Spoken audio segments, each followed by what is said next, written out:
દક્ષિણ ગુજરાતમાં આવેલા સુરત શહેરમાં વહેલી સવારથી ધોધમાર વરસાદ પડી રહ્યો છે ત્યારે આ ધોધમાર વરસાદને કારણે લોકોને હાલાકીનો સામનો કરવાનો વારો આવ્યો છે તો બીજી તરફ કુંભારિયા ગામના પાદર ફળિયાના 40 મકાનો અડધા પાણીમાં ડૂબી ગયા છે। મકાનો પાણીમાં ડૂબી ગયા હોવાને કારણે લોકોને હાલાકીનો સામનો કરવો પડી રહ્યો છે।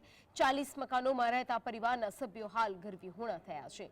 લોકો પોતાની ઘરવખરી બચાવવા માટે સામાન અલગ અલગ જગ્યા પર મૂકી રહ્યા છે। નાના બાળકોને લઈને લોકો રસ્તા પર રહેવા મજબૂર બન્યા છે તો બીજી तरफ सूरत महानगरपालिकाना तंत्र द्वारा सतत आ जग्याનું મોનિટરિંગ કરવામાં આવી રહ્યું છે પરંતુ પાદર ફળિયામાં રહેતા 40 ઘરના જે લોકો છે તેમના માટે તંત્ર દ્વારા કોઈ પણ પ્રકારની સુવિધાઓ કરવામાં આવી નથી।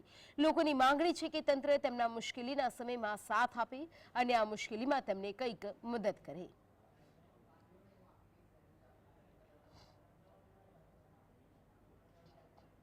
પાણીમાં છતું કોઈ આવ્યું નથી, ખાલી ફોટા પાડીને નાખી જાય, કોઈ જોવા નથી આવતું। આજે કેટલા દિવસથી અમે ના ભાગ કરતા છે બા પોયરા હાથે પોયરા ભૂખે મળે, અમે ભૂખે મળીએ, ડોહા ડોગરાય તે ભૂખે મળે, હાજા માંડાય તે ભૂખે મળે। કેટલા દિવસે અમે નોકરીવાળા માણસ ઘર બેઠેલા છે, આજે કોઈ જોવા નથી આવતું, ખાલી આમ ફોટા પાડીને આવી જાય બધા। છોકરા નાનલા નાનલા ભૂખા નહીં રહી, હવે ભૂખ નહીં લાગે છોકરાઓને।